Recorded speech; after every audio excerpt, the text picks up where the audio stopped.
Hi, hi, Dr. Vasiliki. Hello, Jason. How are you? Oh yeah. Just So thank you for everyone's waiting, and I think we can gonna start on time. okay. That's Okay, that's that's very good. that's that's great. Yeah. First of all, I want to thank you all for attending, and hello to good evening, good morning, good afternoon to everywhere you are in the world, and to everyone from Borneo Island, where the FAVA Congress will be taking place. The Asian Veterinary Association Congress will be taking place for the next 5 days, and we will have a workshop with Aohua. As well. So whoever is attending or is wants to register, it will be very, very welcome. The lectures will be from the 3rd to 5th of November, and our workshop will be on the 1st of November. And I have to thank Aohua for sponsoring the workshop as well. Let's go now to our today's presentation. Have you done any preliminary introduction to what we're going to talk about today, or you just played the introductory video? No, I'm Okay, just make me a finished the host, video. Jason.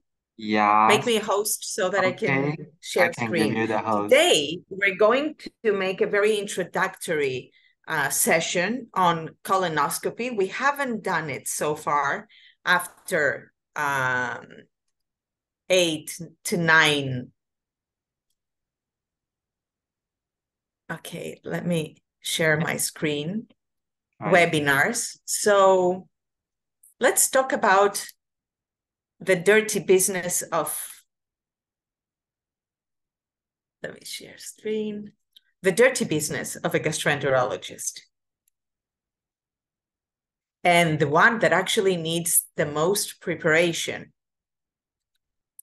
I think that you're seeing my screen now, correct? Yes, we can see the screen.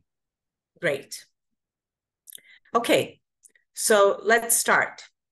Rectal, colonal, and ileoscopy, because I know that a lot of you who already perform lower GI endoscopy, they do not get into the ileum. And this is very unfortunate because this is your only chance to get biopsies from this part of this segment of the small intestine. And a lot of pathology, especially in cats, is defined only in this, constricted in this segment of the small intestine, and you might lose it because you might take biopsies from the duodenum and they might come out normal. But in a lot of patients, the problem lies in the ileum, and especially in those patients that you have done your preliminary workup and your B12 is very low, then you will expect to have lesions in the ileum. So we will talk about lower GI, but in this lower GI, it's not going to be only large intestine. We will include also the ileum. Okay.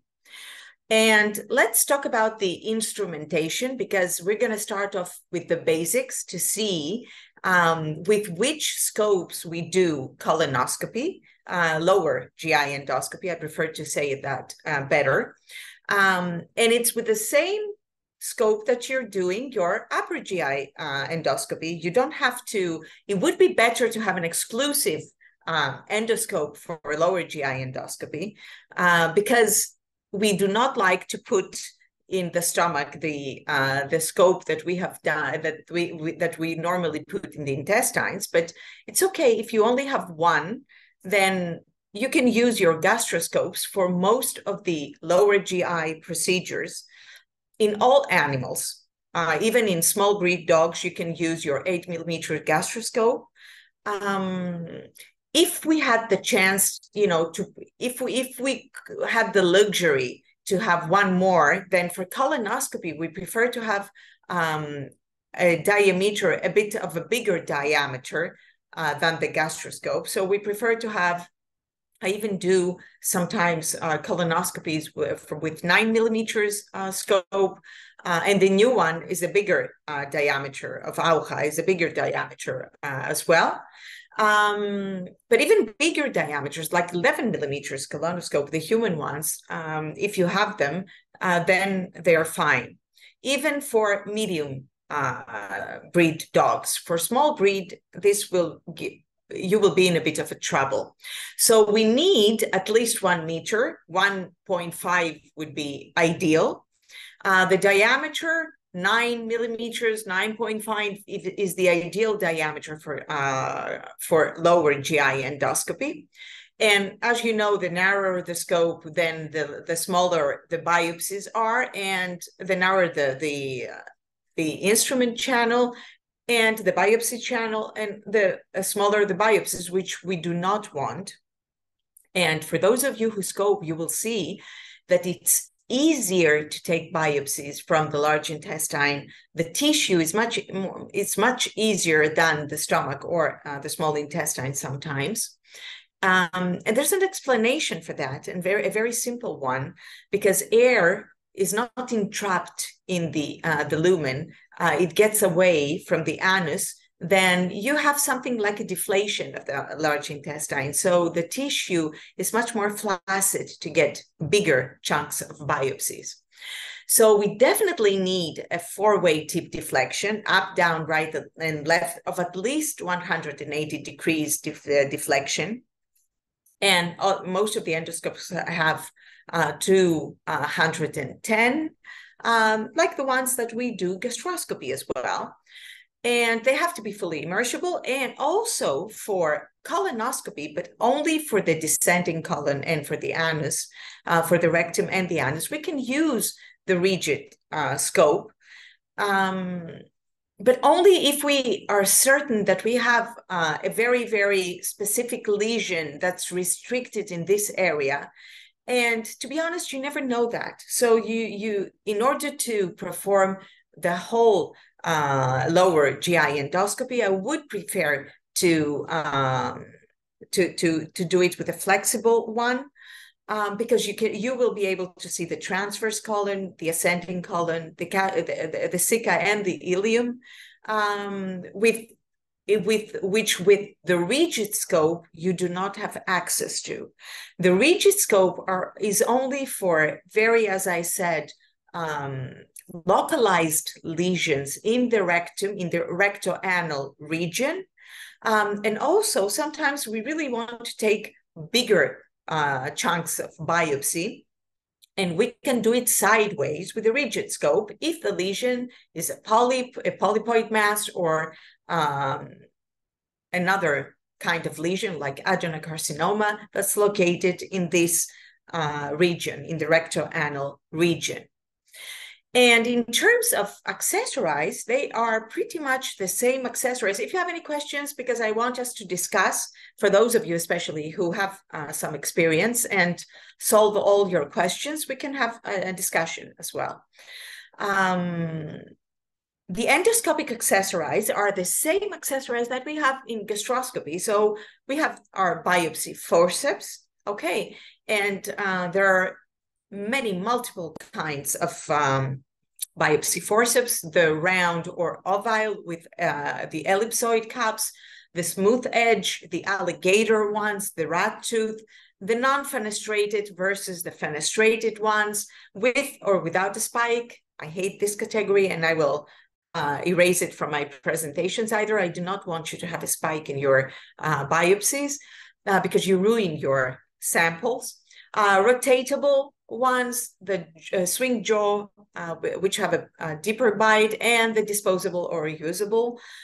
It has been proven that with the reusable ones, for 10 at least endoscopies, you can take very good quality samples. And my preparation, you can choose whichever biopsy forceps you are more familiar with, but my personal preparations, and we're going to talk today a lot about personal preparations, is the ellipsoid one and the fenestrated one, because it doesn't squeeze your sample, and you have more representative samples. Other accessories used in colonoscopy are the cytology brush. I actually use cytology brush in the large intestine only for research reasons, not for maybe if I have a cancer, a neoplastic lesion, and I want a quick, quick slide. I can use my brush and have a quick result so that I can tell the prognosis before the biopsy, before the result of the biopsy. These are the reasons that we can use the brush. Because even for culture, I sent tissue culture and not a culture from the brush. Also, you see these endoscopic forceps here that are attached to an endoscopic electrocautery. Our endoscopic electrocautery cautery is different than the surgical ones. I would advise you not to use the surgical ones because they are very, very potent and you might cause problems to the lesions, chemical and electrocautery lesions to your to the mucosa of the large intestine. And this is attached to your electrocautery in order, for example, to excise. This is a polypectomy snare in order to excise polyp. Endoscopic irrigation pumps. I was very, very happy to see that we have the adapter now so that we all can use the irrigation pumps. They're very useful in the large intestine because if you haven't not cleaned your intestine very well, which is not preferable, you can clean it with your irrigation pump and you can have better visualization of the mucosa. Some balloon dilators, like the ones that we use for esophagus, we use it also for colonic strictures. And there was a recent article of Valérie Fraise about colonic strictures, localized colonic strictures in cats, and we were missing these cases. So it's always good to have balloon dilators for these cases. Injection and aspiration needles. These are for fine needle aspirations from neoplastic lesions or to inject in the strictures some triamcinolone or cortisone in order to avoid restricturing. And I think that's pretty much with the rest of the accessories. This is also a colonic lavage pump. I'd rather use my, this is for having enemas prior to your, during the preparation period, prior to your colonoscopy. And you can use your irrigation pump, but in a sedated animal. This is also in a alert animal if you want to do your enemas more vigorously. So what are the indications for lower GI endoscopy? Because I see a lot of patients referred that have both, for example, small intestinal disease and large intestinal disease. What do I do with these patients? Do I do colonoscopy? So I have, for example, an animal that has mucoid diarrhea with blood, but I also have watery diarrhea and normal defecation, not increased frequency of defecation. So what do I do? Do I do gastroscopy? Do I do colonoscopy? Most of the times we do both if we have mixed symptoms from both small and large intestine. And which one do I do first? We preferably do first your gastroscopy at the same time, and then the colonoscopy, because this is a dirty procedure, the colonoscopy, so we prefer to do it after we have performed our gastroscopy. Okay, so the indications are diarrhea with increased frequency, tenesmus, like the dog here in the photograph, dyschezia, hematochezia, when we have increased fecal mucus, constipation, obstipation, occasionally, not all of the times, if we have, for example, because sometimes this is a dysmotility disorder of the large intestine, and endoscopy will not show you anything. But if you have a stricture, for example, it would be great if you could do your barium first in the large intestine, and then a few days later, 2 days later, go for your colonoscopic procedure. And of course, the ileoscopy has the indications of the small intestinal diseases like vomiting, weight loss, small bowel diarrhea. And as I told you, especially if you have low cobalamin, ileoscopy is requested. You cannot avoid it. And the pathology under the diseases under chronic large intestinal diarrhea, because most of our patients are not the patients that have acute large intestinal diarrhea, acute colitis. The patients that will be referred for you to scope are the patients that have chronic large bowel diarrhea. And of course, it could be idiopathic, could be lymphoplasmacytic, inflammatory bowel disease. I have this in green because we always have to differentiate it from the acute hemorrhagic enteritis, the Clostridium perfringens enterotoxicosis syndrome. This is not something that needs to be scoped with a lower GI endoscopy procedure. So we always have to keep that in mind. This is an acute event. Okay, even though a lot of owners are very, very displeased and very worried, and they want the colonoscopy because they see large amounts of blood, this is hardly ever needed in this situation. Okay, malignant neoplasias like adenocarcinoma, lymphosarcoma, and we're going to go into all neoplastic lesions later. Pyogranulomatous colitis. You can have also granulomatous colitis in animals that you priorly had a foreign body going through the large intestine that was expelled with the feces, but left a lesion there, and this granuloma tissue can cause stenosis, can cause constipation. So beware of this category as well. Histiocytic ulcerative colitis, especially in boxer dogs, in Bouvier de Flandre, in a lot of breeds now, and also in any breed it can be presented, but boxers are over-presented. Eosinophilic colitis as well, parasitic induced by trichoris, by giardia, or dietary induced and food allergy. If you have a very young animal, you always have to take a very good clinical history. If you have a very young animal, you're not going to expect, to have lymphoplasmacytic inflammatory large bowel disease. You're going to see about histiocytic ulcerative colitis if the breed fits, or any way you're going to scope and take your biopsies, and also exclude parasitic diseases and food allergies that can cause these symptoms.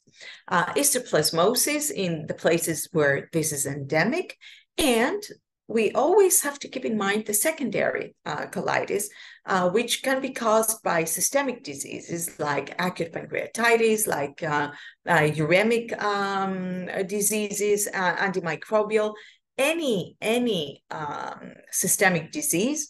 And I'm not talking about Addison's disease, because Addison's disease causes more small intestinal diarrhea, but it could also be presented with large bowel symptoms as well. So first we do our blood work, our CBC and biochemical profile, we exclude all the extra intestinal diseases, and then we proceed into doing our endoscopic procedures. What about now the patient preparation? And having said about the patient preparation, this is the actual part that most of you are missing. You're very competent and very good in performing the endoscopic procedure per se, but we tend to perform an endoscopic procedure in an intestine that looks like the picture in A. You cannot perform an endoscopic procedure in a picture that looks like A.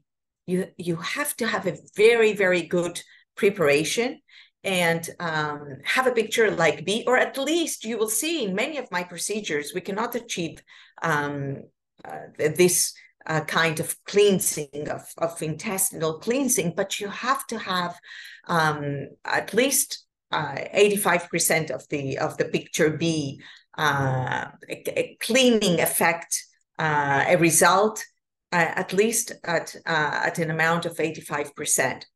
As we said before, we take a complete history, full physical examination, blood work, plain radiographs, and ultrasound examination.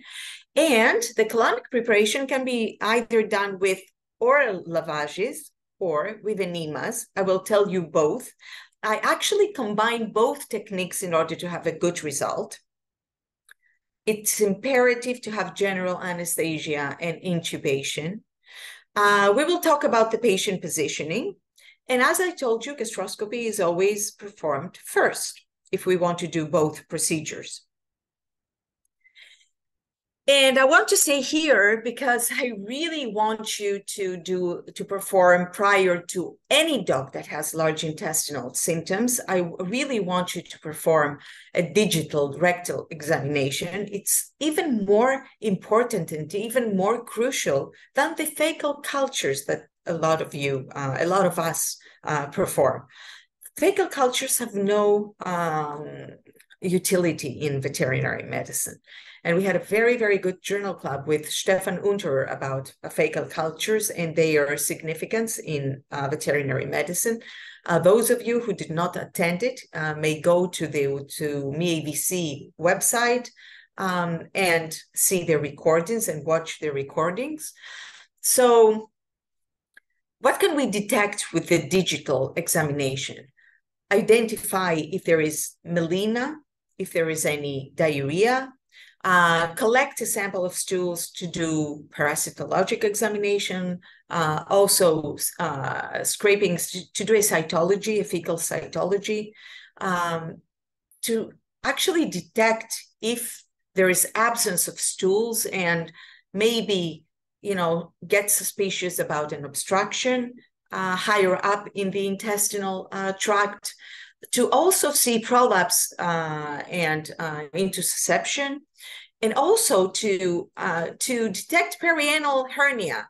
And I know that a lot of you say, oh, hernias can be, visualized by the external visualization just by seeing them. And I tell you that they cannot. When they're in their early beginning, very, very slight herniations can cause constipations and tenesmus.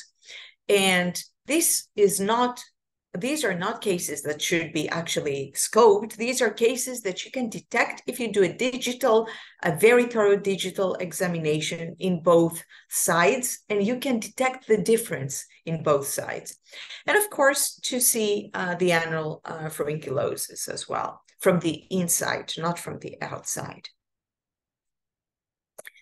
Now I'm going to talk about colonic preparation the hard way. And then I'm going to talk about colonic preparation my way, which is an easier way. And of course, it's not my way. It's a way that I was also taught in different universities just to make our life easier and the life of the owners easier. Because in textbooks, this preparation that's described is very good, but it's hardly ever done. In humans, in order to have a colonoscopy, a lower GI endoscopy, you have to have a preparation of 3 days of fasting and getting, clean prep or all oral lavage solutions. And it's difficult. People have to, stay out of work because they have to be near the toilet all the time. Let's see what's described for dogs and cats, and I will tell you what I do. So it's imperative to withhold food for 24 to 48 hours prior colonoscopy. So if you are certain that the owners will not comply with your rules, with the colonoscopy rules, keep these animals in your clinic. Otherwise, you will have a dirty large intestine and everyone will be very, very disappointed. So 12 hours prior to the procedure, the owner brings you the animal to your hospital, to your clinic, and you can place an orogastric or a nasopharyngeal tube. Nasopharyngeal tubes works better for cats. Cats do not tolerate orogastric tubes. For the administration of the lavage solutions, this can be without sedation in very, very calm animals, but in animals that are not calm, slight sedation will be needed. And I urge you to be really, really careful about your nasogastric tubes, nasoesophageal tubes, because they have to be placed and secured by a radiograph. Whenever we place an esophageal tube, then we definitely take a radiograph in order to secure the correct placement. Otherwise, we might have aspiration pneumonia. And once the placement is confirmed, then we can give a high volume of colonic lavage solution. Most of the solutions are polyethylene glycol, 2 to 4 dosages of 25 to 30 mL per kilo over 2 hours.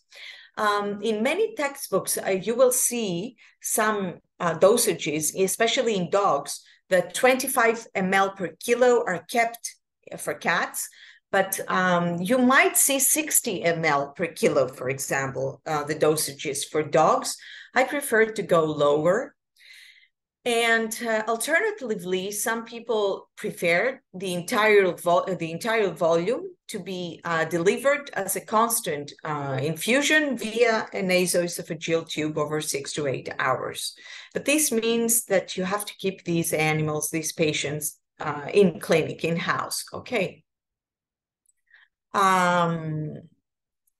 Let's see. This is how you measure your for the tube, for the orogastric tube. Most of the large breed dogs are really, really calm and they tolerate the orogastric route. These are the oral lavage solution in the market that we use, like the Clean Prep or the Gully Telly or the Gullite. I use Clean Prep most of the time. I don't know what exists in your countries, but it should be a polyethylene glycol solution. I use Clean Prep because I will tell you why I use Clean Prep after I tell you about the enemas. The enemas now are cheaper, but the quality, if you only use enemas and not the oral route to do the oral, to administer the oral lavage solutions, then you will not have a proper cleansing of the large intestine. And it's definitely inadequate if ileoscopy is planned. We never use irritant solutions like soap, bisacodyl, or phosphate, and please be aware of phosphate enemas, especially in cats, because you may cause hyperphosphatemia, and hyperphosphatemia can cause hemolysis after that. Okay, hemolytic anemia. In large breed dogs, we can use 2 liters of warm water enemas. In medium-sized dogs, 1 liter. The average, if you wanted ml per kilo, I use 20 to 50 ml per kilo with water enemas. Do not administer them very quickly because they tend to vomit. Okay, with a Foley catheter or with the Higginson pump. And I tend to use these sacks, or you can take a normal saline sack. Okay, you can cut it on the roof. You can just put some warm water. It doesn't have to be normal saline, some warm water. And you still have the extension that we put IV. And you adjust to this extension a Foley catheter. And you go out in your ground area of your clinic with a nurse. And the nurse is holding the bag with the saline or the warm water and the extension in the Foley catheter, and another assistant is holding the dog. And once you administer that, because the Foley catheter can get in really deep and you can have a deeper enema that way. Okay, then you just leave the animal to defecate. And if you do that every 2 hours or 3 hours, then you will have a very, very good effect of cleaning your large intestine.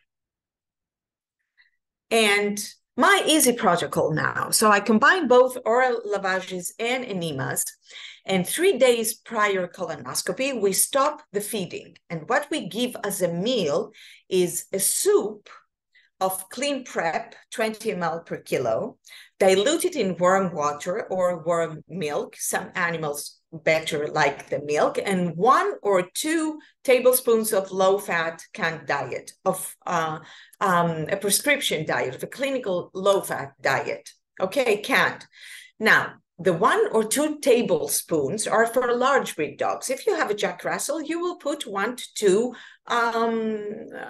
not the big tablespoons, but the spoons of that we use, you know, for the smaller sized spoons.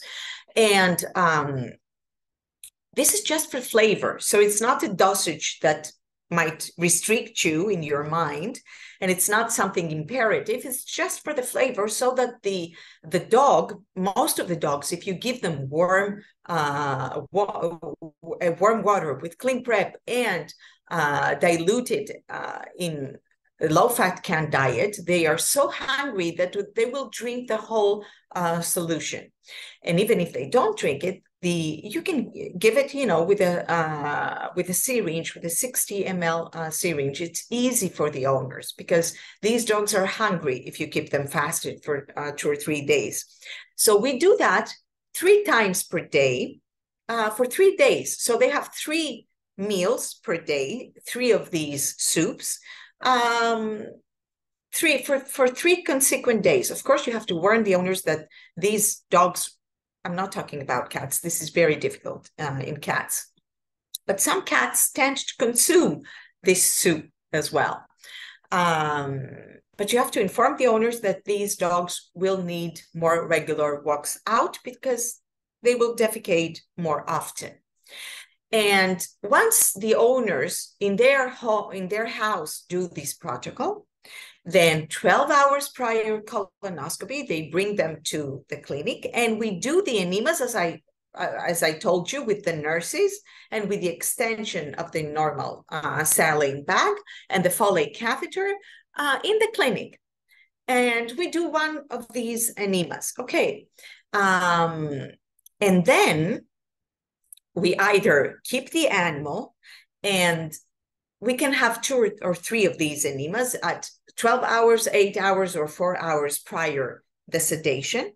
And right after the sedation and the intubation, I will show you, we perform a deeper enema with warm water, and we also take a radiograph in order to ensure that we don't have any more feces in the intestine.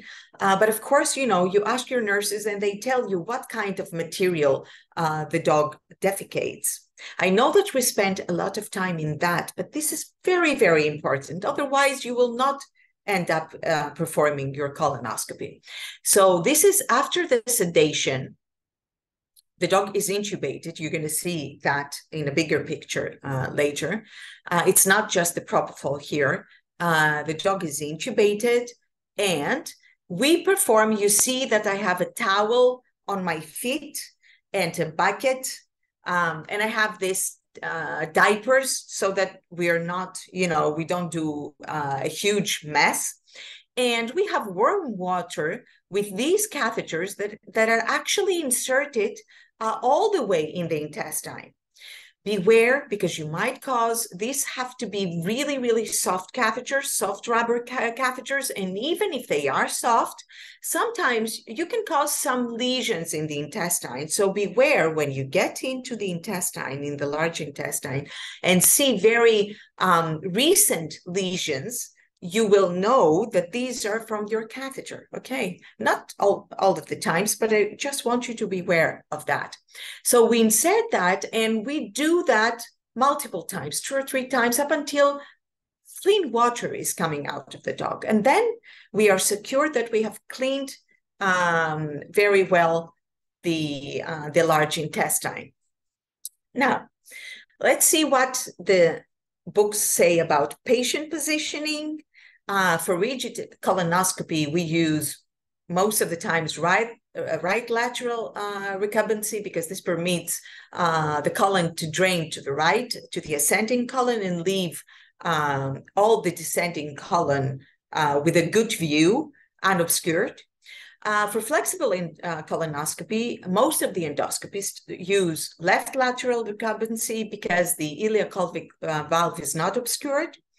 And sometimes we will turn the patient from right to left, especially when we enter the transverse colon, because you will find that most of the residents and the trainees say, okay, colonoscopy is easy because you only have one tube. It's not like the gastroscopy that you have to pass the pylorus. But you will find the more read outs in colonoscopy, because we have these folds. We will get through the splenic and the hepatic turns that make it very difficult to turn. So sometimes you have to turn the whole animal in order from right to left, in order to enter the transverse colon, and the liquid then drains away from your endoscopic tip, and you have better tunnel visualization. Even having said that we use left lateral recumbency, I tend to use all my colonoscopies in sternal recumbency. I find it easier, and I tend to do them in sternal recumbency. You might try it, and you might find it, more convenient and more easy for you, but that's the easier way for me. Okay, the anesthesiologist is on the head of the animal, and the animal is intubated, as I told you. We have our diapers, we have our bucket. Now the bucket is removed after we did the cleansing, and our scope is positioned just right on my right hand always. Okay, my monitor, I mean, and I hold my scope with my left hand always. So now you see the animal is intubated. My assistant is on my left, always ready to take biopsy samples. Okay. And I tend, as I told you, to do it on sternal recumbency. If you perform colonoscopies, just write on the chat box, what do you prefer best? When we insert the scope in the rectum, we have to have an assistant who will bear with us the whole procedure. And most of the assistants change turns because, they get really tired, to hold the perianal tissue tightly, because otherwise all the insufflated air tends to escape. So we will not open the lumen of the large intestine. And you will not hold it as here shown in the picture. Take a gauze, because after holding it with your fingers tightly, you will cause an hematoma to the poor animal there, to the anus of the poor animal. Okay, so use a gauze and try to be gentle, but try to be firm so that the air is not escaping. And this is a very, very, good tip, because a lot of people tell me, I go into the rectum and I do not see anything. I have to proceed into the descending colon in order to try to have some air and have a view. This is a tip. Okay, just hold it. It will make you feel a bit of a constraint in your movements with the scope, but you will get used to it and you will handle it over time. Let's talk about the normal anatomy for a moment. So we have the anus, the rectum, the descending colon, and the transverse colon that goes from left to right. Okay. And we have the two flexures that we really have to look thoroughly, because this is where we find the most difficulties into turning. And you might spend, like 20 minutes, and you will ask yourself, why can I not turn? I mean, I'm seeing where I have to turn. I see that I have to go right, for example, and I cannot turn my scope. Okay, the first one is the splenic flexure, and the second one is the hepatic flexure. These are the transitional flexures from the descending to the transverse colon, and from the transverse to the ascending colon. And I will share some tips for these two flexures, how to do it. So one tip, as we already said, is to turn the animal from right to left, which is a bit difficult. It's a bit tricky when you have the animal positioned, and if it's a large breed dog, it's a bit difficult, to do maneuvers, and if you have the animal intubated as well. So we will talk about other things that we can do. You see that we also have the cecum and the ileocolic valve and the ileum. We definitely have to pass the ileocolic valve. Okay, when we did the first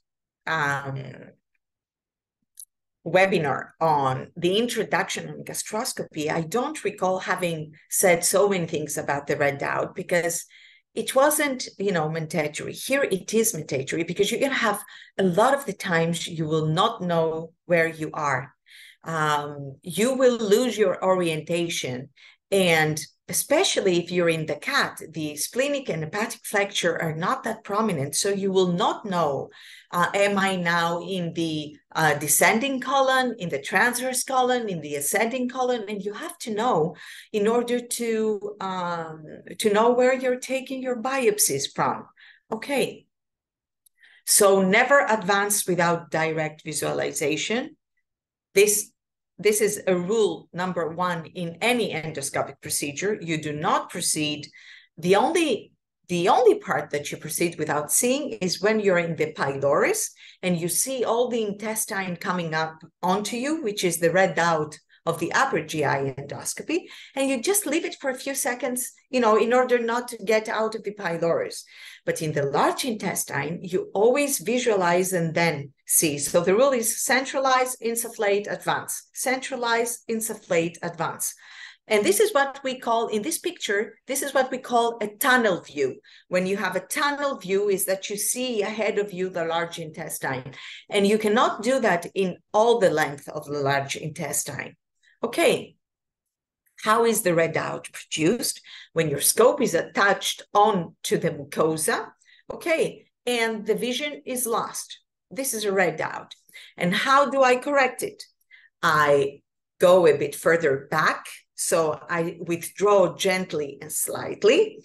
I insufflate so that I can orient, and then I deflect the tip of my scope to the darker region. The darkest region, your darkest region might be a region, for example, upright in your vision spectrum.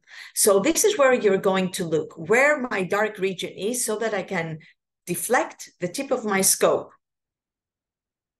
Okay, if you have any questions. Another thing that's very, very common in the large intestine is the slide, and we use it very, very commonly in the large intestine, is the slide-by technique. What is the slide-by technique? So this is the technique actually that helps us.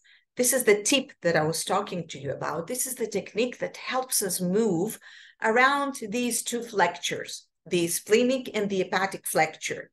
So when you're doing the slide-by technique, you are definitely going to have artifactual lesions, like the ones that I've told you that we will have with the catheter when we're cleansing.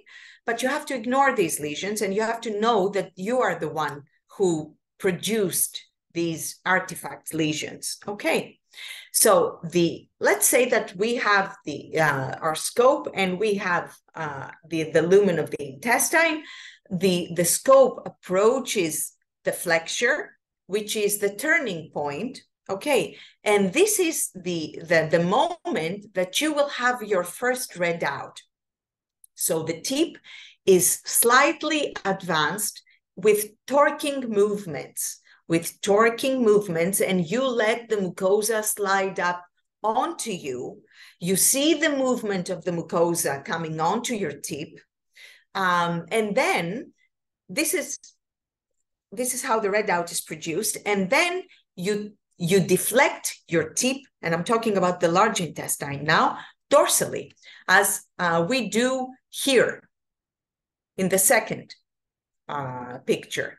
Okay, you deflect it dorsally, and then again, you slide with torquing movements. Okay, and your lumen will not be visible for a couple of centimeters, 2 to 4, they say in the textbooks, but it's not, something to be measured. But for the next, for upcoming centimeters, you will lose the vision.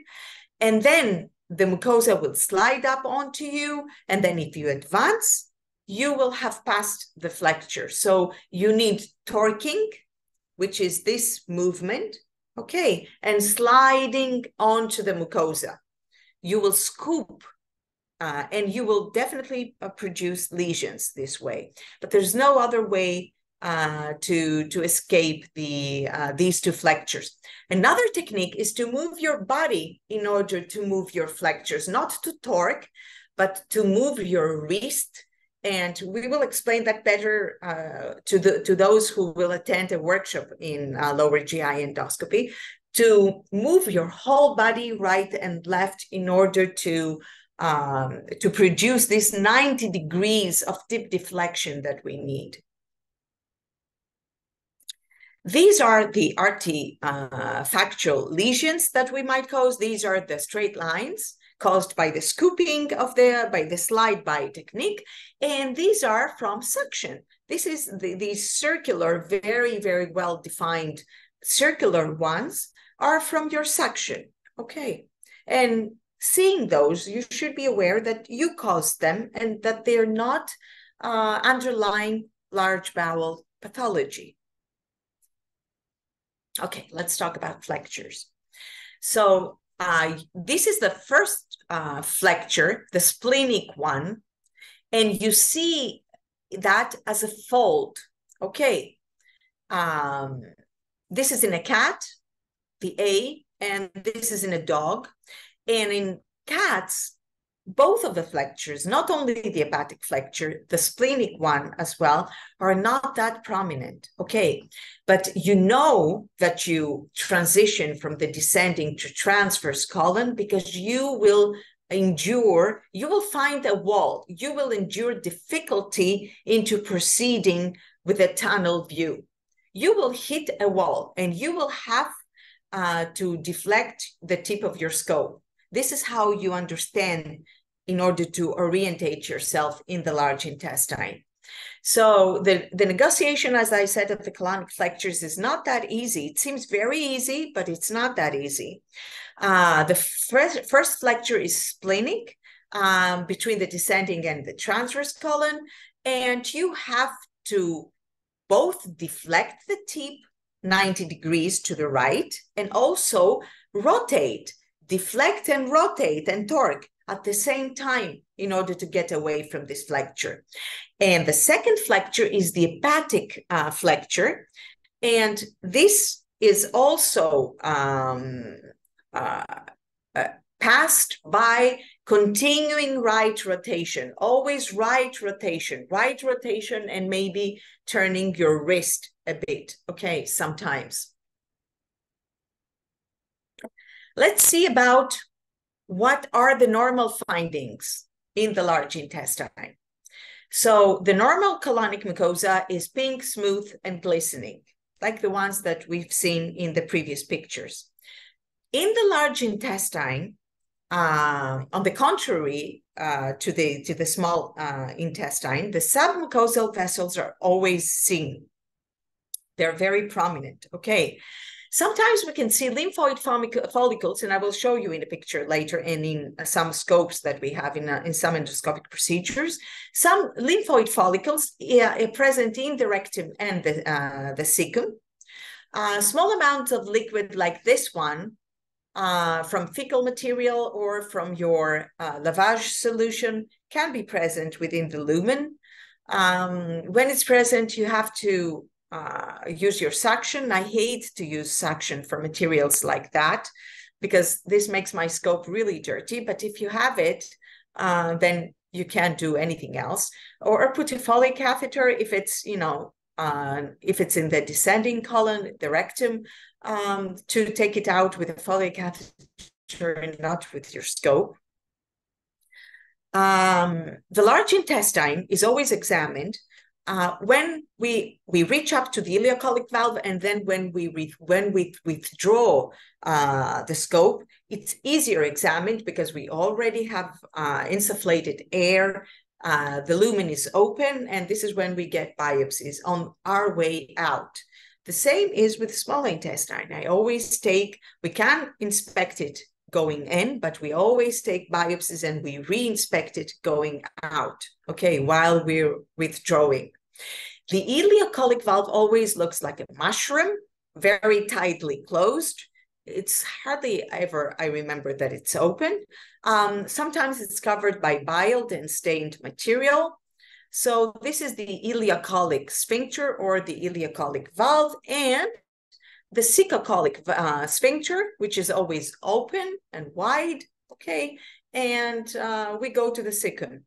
So we intubate both the ileum and the cecum in order to finish and to say that we have performed a complete lower GI endoscopic procedure. And as you see on the right picture, you can see the normal mucosa with the vessels really prominent. Okay. The rectum now.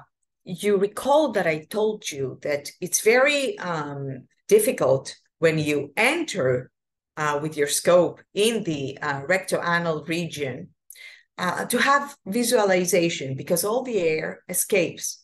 So you put your assistant to hold the anal folds so that you avoid the air to be escaping.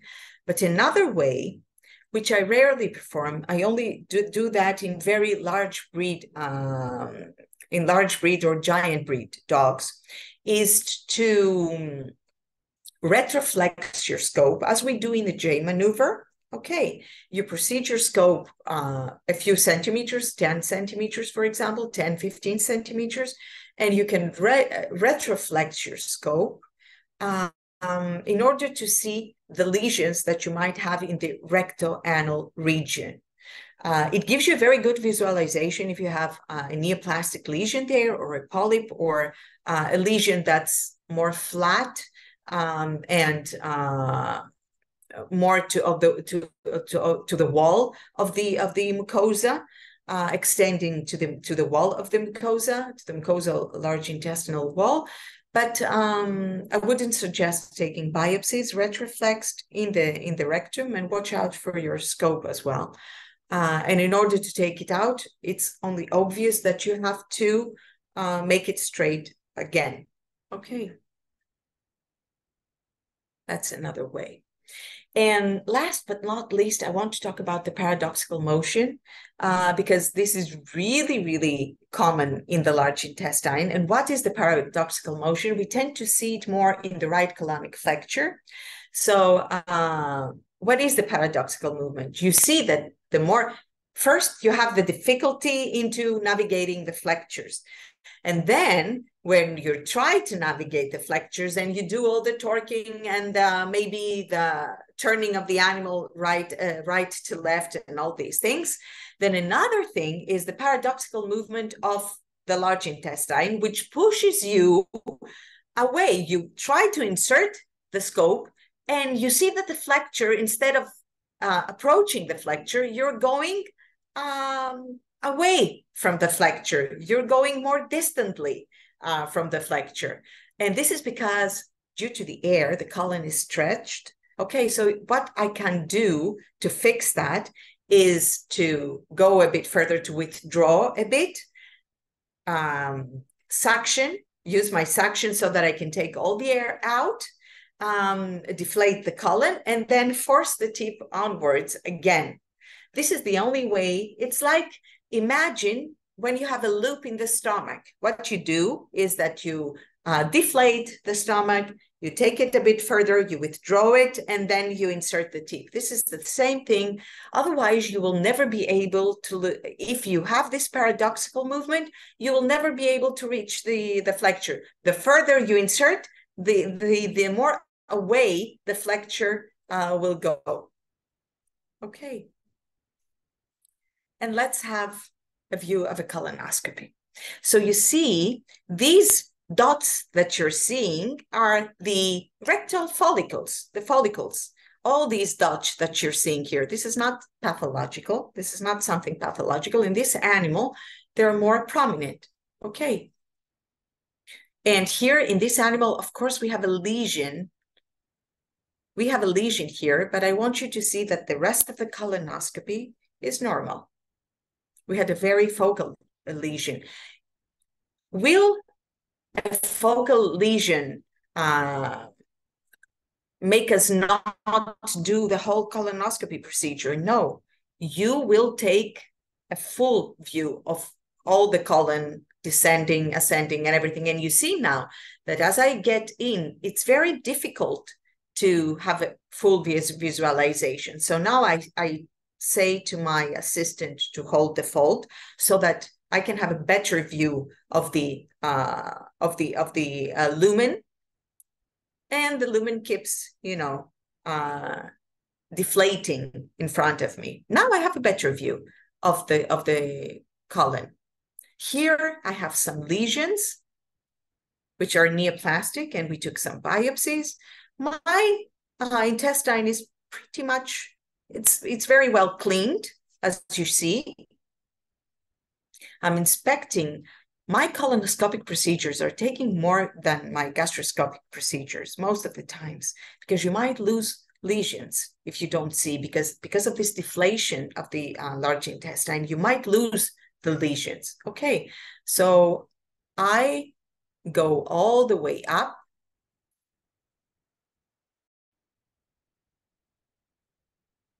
And here's our first flexure. Okay, and I have to turn. And it doesn't turn, as you see. I have to do a lot of maneuvers in order to turn and pass the flexure. And maybe I have it in a second video, the turning. So it's not that easy. Even for experienced people, you have to do a lot of torquing, a lot of moving of your, and now I mind you that I am in sternal recumbency. I'm not in right lateral recumbency, because I like it more. I pass the flexures easier. So now I tried to torque, as you saw for a moment, and turn and go do the slide technique. I still haven't passed the flexure, as you see here. If you have any questions, or if you have experienced similar difficulties, please tell me. And now this is the moment that we will have a red out. You saw the red out that I wasn't seeing where I'm going. This is the sliding technique now. I leave all the mucosa to come right up onto me. And I have tunnel view again here. And I'm trying to see where is my black spot. My black spot is on the right, and I'm trying. Externally, you don't see my body. I'm turning my whole body in order to find my tunnel view and my black spot view, and I seem to have straightened a bit the intestine now. Now it's easier, and you will get into the flexure. Okay. And here, my cleansing is not that good. As you see, I have a lot of material that has left. Let's go to the next one. I have a lot of material that has been left, and I need to suction it, but I always hate suctioning it with my scope. And this is my cecum, okay? And this is my ileocolic valve. And you see that the ileocolic valve is covered by a bit of fecal mucus material, and it could be in this fold, could be hidden in this fold. This is why when you're on the left, when you have left lateral recumbency, the ileocolic valve will be better visualized. In my sternal recumbency, I know where my ileocolic valve is, so I go and I just turn into the fold. But for you, you might find it easier, especially to reach the ileocolic valve, to do it on left lateral recumbency, because you see that it was hidden, both the cecum and the ileocolic valve, okay? And then on my way out, I try to take biopsies. And there are some biopsy techniques that we will talk about, the same ones as in the small intestine. The first biopsy technique is to go blindly and proceed your biopsy forceps. And when it feels distended and curved, then you open and deflate the colon so that you take a lot of mucosa and maybe the submucosa, and then get a very good grip. But I don't like this technique. I like the one that I'm going to show you now, which I like best. So we definitely have to collect 8 to 12 samples. We place the forceps always perpendicular, which means like vertical, like in these below pictures. Okay, 90 degrees of turning onto the mucosa, because these are the best biopsies, and we do not proceed our forceps very much. We keep it close to the scope so that we can have the control. Okay, always on the back of the peristaltic wave, we can have better biopsies. We suction so that all the air comes up to our open forceps, and then we grasp. Let's see a cytology brush technique from a poor dog that has ichthyositic colitis. This was a boxer dog as well. So I put this is single use, my brush. Okay, these are single use. They're not, you cannot use them again. And you're trying to put the brush on the mucosa and actually produce blood onto the mucosa. It's really, you really have to rub it. And then you take it in and proceed it out of your scope.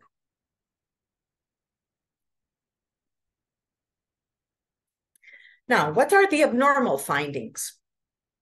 In inflammatory diseases, we can have reduced, like the infiltrative large bowel diseases, we can have reduced visibility of the submucosal vessels. You cannot see the submucosal vessels because of the thickening of the mucosa, increased irregularity and friability and granularity. So it's not even and smooth, the mucosa, it has lumps and bumps, increased mucus, shallow erosions that you have to differentiate from your artifact lesions, okay? Nodularity, spontaneous hemorrhage, and ulcers in the ichthyositic colitis. And let's have a look. This is a lymphoplasmacytic large intestinal enteropathy, and this dog also was scoped, was gastroscoped. Okay, and it's with upper GI endoscopy, and it also had infiltrative disease of the small intestine. So now this is the ceca on, as you see it, on your left is the ceca, on your right, the one that I'm intubating now, is the ileocolic valve. Sometimes we're not able to intubate the ileocolic valve. So most of the times it's very difficult. So what do? We either have our forceps as a guide, so as to help us, as a guide wire, so as to help us to negotiate the ileocolic valve better. So you see now that I have opened it with my forceps, okay? And then your scope can proceed. Or you can have blind biopsies from the ileum, because we definitely need to have biopsies from the ileum, okay?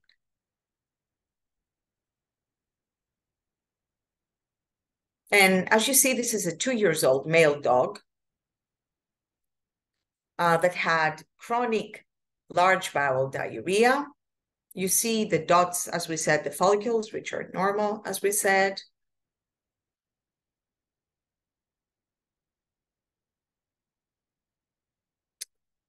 And we didn't do a very, very good preparation.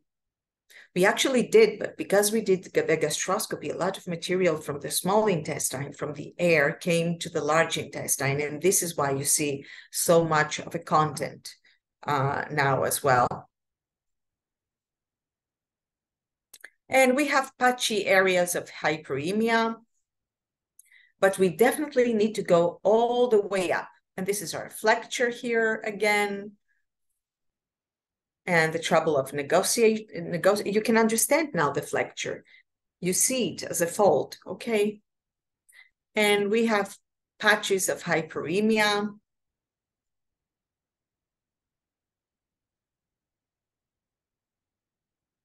The large intestine in this animal, and you see now that we negotiated the flexure, we passed the flexure, okay? And we went from the transverse to the ascending colon, and this is the ceca on the left and the ileocolic valve on the right. Okay. And the first thing I do is I try to wash a bit. If it's very dirty in this area, you can use your irrigation pump, the one that Aohua showed you in the beginning, or you can put a 60 ml syringe and wash a bit the area, because you're going to take biopsies, and especially from the cecum as well. You're going to take biopsies from this area. So it's good to have clean biopsies.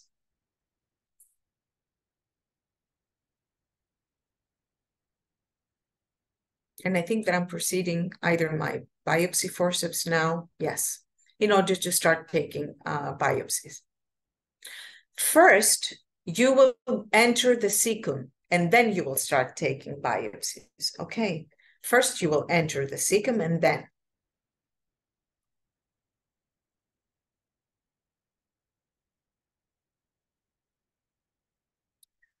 And let's have a case. I know that you like cases. So we have raki. Raki is a Greek drink for those of you who have visited Greece. It's a very, very strong drink. I don't drink anything, so I'm not experienced in that field, but it has a very, very strong odor and taste for those of you who are, up for challenges. So Raki was a boxer, female, intact 1-year-old, and beware of these dogs that are very, very young. Never give corticosteroids in these dogs, okay? And we had a clinical history of chronic large bowel diarrhea, unresponsive to febendazole, to multiple dietary trials, and to metronidazole for 4 months. This poor dog had been on antibiotics intermittently for more than 4 months. Okay, but the symptoms were not resolved. So we had hematochezia, tenesmus, mucus blood, increased frequency of defecation, large bowel symptoms. And also we had regurgitation and vomiting intermittently. The physical examination findings, bright and alert, lip licking and hypersalivation, the temperature normal, the heart rate normal, the CRT was more than 2 seconds, was a bit increased, the respiratory rate normal, and the body condition score was awful. She had lost a lot of weight, and the dehydration, 10%. The rectal palpation, painful, and we could, in the rectal palpation, we could actually palpate the regularity and the increased granularity of the rectal mucosa. So 10 days after she came for the physical examination. We did a CBC and a biochemical profile. The CBC was pretty much, normal. But in the biochemical profile, in order to exclude all other extraintestinal diseases, the total proteins were, please, doctor, whoever has a question, please pose your question. If you want to, whoever raised your hand, pose your question in the chat box. 10 days later, we did a thorough investigation, and she had low total proteins. Both her albumins and her globulins were at the low end, at the low normal end. Okay. And her cholesterol levels were a bit lower than normal. When the cholesterol levels are lower than normal, this indicates severe small intestinal disease, but it was okay. It was not, it was low and normal, her cholesterol levels fasted. The rest, baseline cortisol, amylase, lipase, everything normal. And due to her regurgitation and vomitings, we wanted to see if she had some kind of hypomotility disorder. So we did a barium, okay, throughout the whole intestine, both esophagus, stomach, small and large intestine. And she had some esophageal dysmotility. You will see that some barium was kept in her esophagus, in her esophageal area. It was not megaesophagus. It was what we call functional megaesophagus, which is because you see in the next X-ray, for example, this is missing. All the barium has gone to the stomach. But in the initial one, some barium was retained, and it shouldn't have, neither this one. So functional megaesophagus can be caused by various diseases, even by infiltrative diseases. And sometimes in these animals that have chronic vomiting, for example, we can have, or Addison's disease, we can have a functional megaesophagus. And we saw that this dog had also delayed gastric emptying times. Okay. Let's see the colonoscopy. You will see a very, very nasty colonoscopy with a lot of ulcerated regions in the descending colon. You see that circumferentially we have this is a very painful disease, throughout the large intestine, we had a lot of ulcerated regions.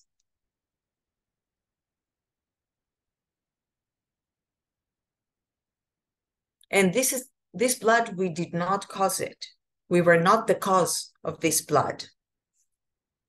This is due to the disease per se. You see the ulcerations. And of course, we took biopsies from these ulcerated lesions.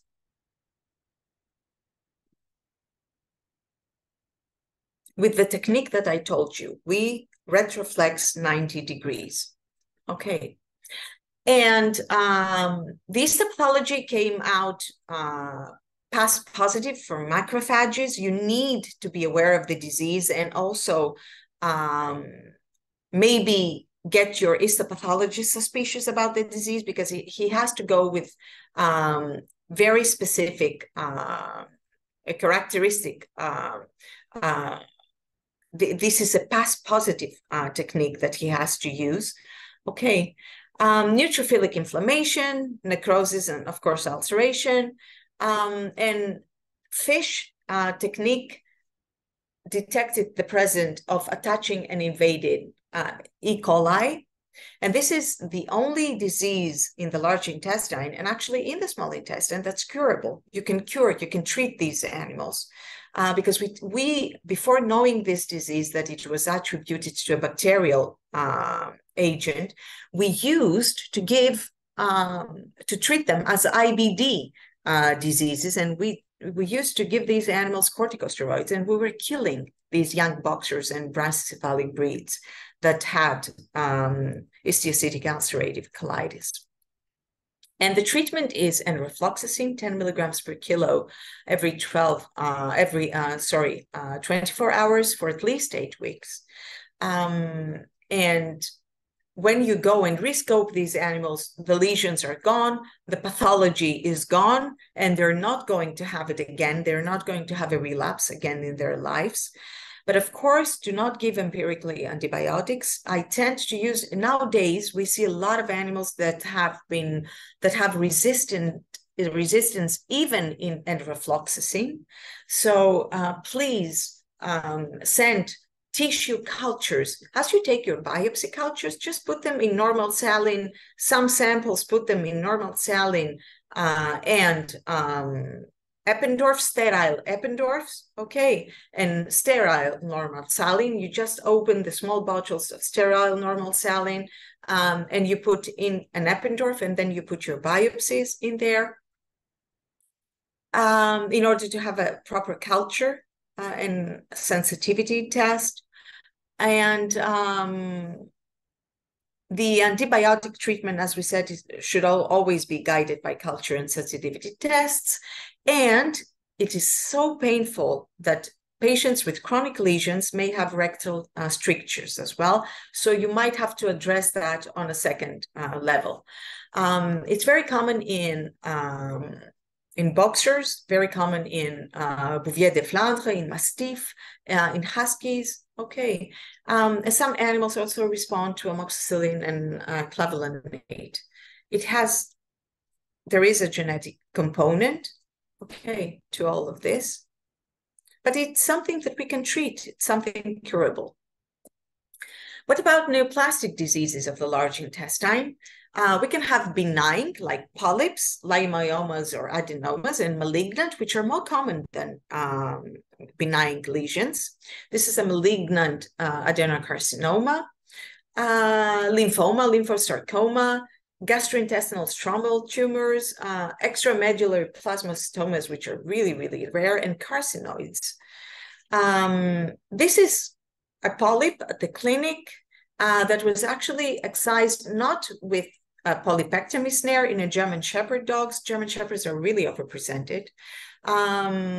This did not have a base, a very narrow base. So it had a flat, distended base.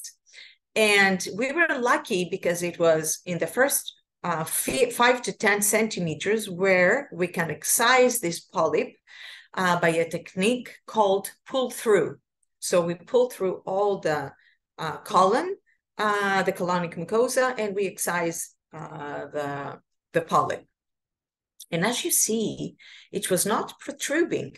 So these lesions, these polyps, some owners say that they see something from the anus, but when the animal has a lot of fare, they might miss it, because here it was not protruding. And when we pulled the mucosa, it was shown the extent and the base also, which is really, really crucial in order to decide, will I do an excision with a polypectomy snare and my endoscopic cautery, or will I do the excision surgically with a pull-through technique? And also how deep from the rectum the polyp is. So let's say that we found this polyp. Will I proceed into doing my colonoscopy? You will definitely do, because you need to know if there are other polypoid lesions maybe a bit further up, and you need to address these lesions as well. This is another one. This is a Westie, 7 years old. Most of these animals are 7 and more. You will see that this dog has a completely normal colonoscopy procedure. Apart from the distal part of the colon, the anal rectum area where there is a polypoid lesion, and we excised it with a polypectomy snare and cautery. And this is a West Highland white. And why did I say that? Because Westies are also overrepresented with benign polypoid lesions. Okay.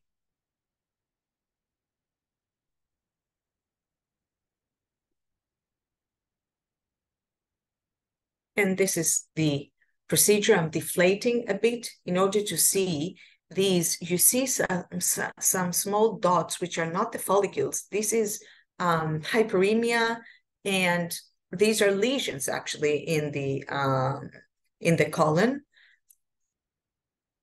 So we definitely take biopsies, even if we don't see anything macroscopically. But here we do have these pinpoint hemorrhages, which are not. This line here is an artifact. It's us. It's our scope. Okay, but all the other dotted are not. So we proceed further out from the flexures.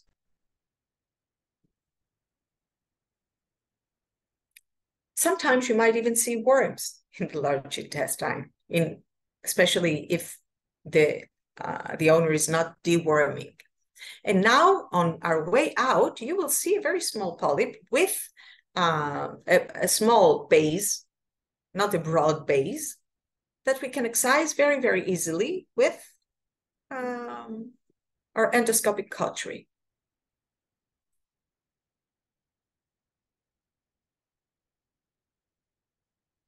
The rest of the mucosa is normal. But we inspect the whole large intestine as we withdraw, as you see, okay? And we inspect every inch of it circumferentially.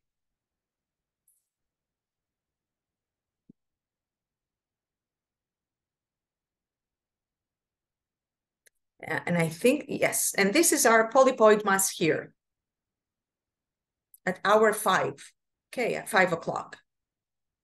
This is it here. And we will go in and strangulize it and cut it and cauterize it with our endoscopic cautery. This is a lymphoma in a German Shepherd dog. You see that it's protruding. And this is from my professor, Dr. Riley's, the pictures. You see that it's really, really nasty, and it's not localized. This is a more diffuse disease, and this is with different illumination. And the new Aohua scopes also have this kind of illumination in order to enhance the lesions. And let's go and see an intestinal adenocarcinoma that was localized in the rectal anal region and a bit in the descending colon. And you will see on the left the abnormal tissue, here the proliferating neoplastic tissue. It's different than the normal colonic tissue. You can see it.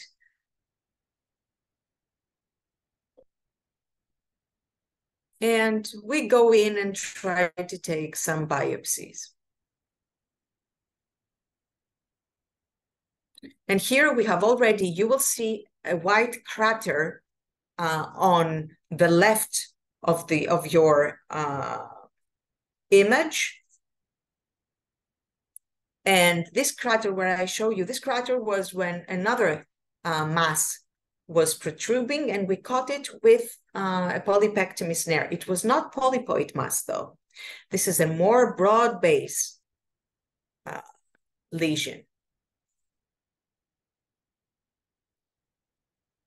And the tissue is so fragile that it comes out. You see this flat white region. This is the region that we have cauterized with our endoscopic cautery, because we have cut it.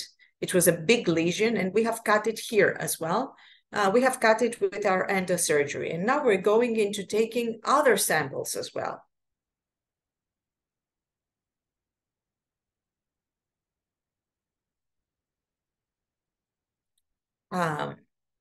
Could I have used my brush cytology? We could have used it for a quick result, you know, to know what it is. But I didn't in this patient. Let's see here, for example. And it has to bleed. It has to bleed. You can detect the abnormal tissue. The abnormal tissue is abnormally proliferative. It's not like the rest of the colonic mucosa.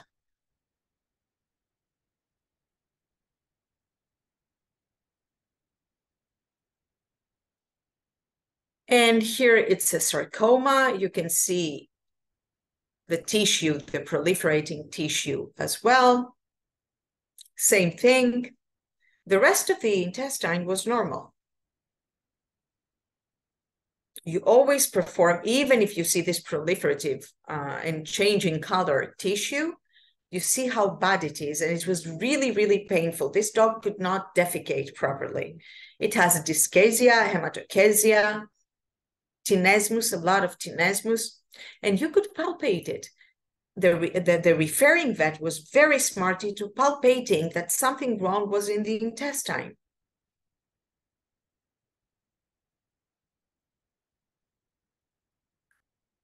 And this last one is a very, very interesting one. Sometimes you go into the cecum and you see that tissue is protruding through the hole of the cecum.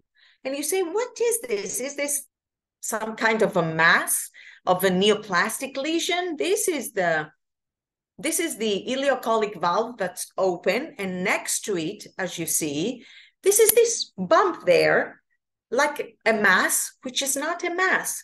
It's the inversion of the cecal mucosa.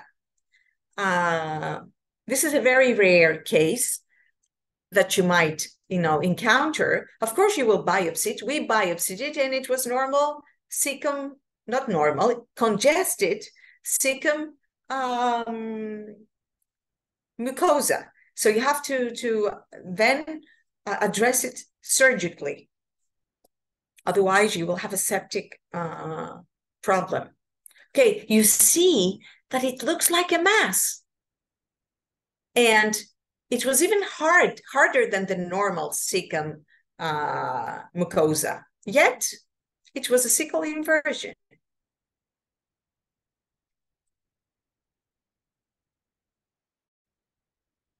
And this is ileoscopy. This is negotiating the ileocolic valve. Okay, we always have to do that. And I will never stop saying that, because we really need biopsies from the ileum. Okay, so even if I cannot intubate the ileum, you see that my forceps are proceeded in the ileum. Can I cause a big trouble? Can I, for example, cause a rupture in the small intestine? Try to be gentle. Sometimes I proceed my forceps and then I go just to open it a bit. And then I go with my forceps on the tip and my scope. And you will see that I succeed to get in, because I open my way as I open my way in the pylorus. This is a bit more difficult than the pyloric region. And here I am in the small intestine. And you will see that the mucosa is totally different in the small intestine, okay? This is the small intestine now. So I intubated the ileum. And there are, especially as I told you in the cat, there are a lot of times that the problem is here in this region. That's pretty much everything. I don't know if there are any questions. You can follow us on Facebook, LinkedIn, in YouTube. We will have a lot of clinical cases that you can see. And also the webinars, the recorded webinars, at some point, they will be gradually uploaded. If there are any questions, I will be more than happy to answer. Yeah, please feel free to ask your questions, to just put it in the Q&A boxes. Okay, let's see. Somebody has raised, some participants have raised hands, but I don't see any questions. Do you see? If you have any questions and we will not be able to answer them now, please don't hesitate to send me everything. Thank you so much for attending. Yeah, thank you for brilliant presentation from Dr. Vasilicki. Okay, I don't think that people, this is a procedure, Jason, that people do not perform very commonly. So they have a lot of questions about gastroscopy because you do have questions when you also perform the procedure as well. But I really want you, because of the preparation, this is the, thank you, Didier, as well for watching and staying with us till the end. The preparation is a real hardship, and I hope that the protocol that I gave you will make it easier for you to do the colonoscopies, because you give it to the owner and they do it at home, so it's easier for you then to perform colonoscopic procedures.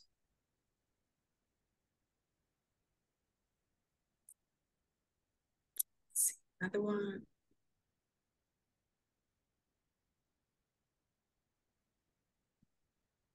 So I will see you next month with another webinar on endoscopy. Thank you very much for your interest in veterinary science and in veterinary endoscopy. And hopefully I will meet some of you tomorrow at the workshop in Malaysia. Yeah, tomorrow my colleague Francis will help to set up the workshop. And the workshop will start. I will send you the case as well, Jason, over the next days after the Congress, so that we can upload the case as well. Yeah, I think there's. Thank you. Thank you. Thank you, everyone. Goodbye. Have a nice evening. Goodbye. Have a good rest.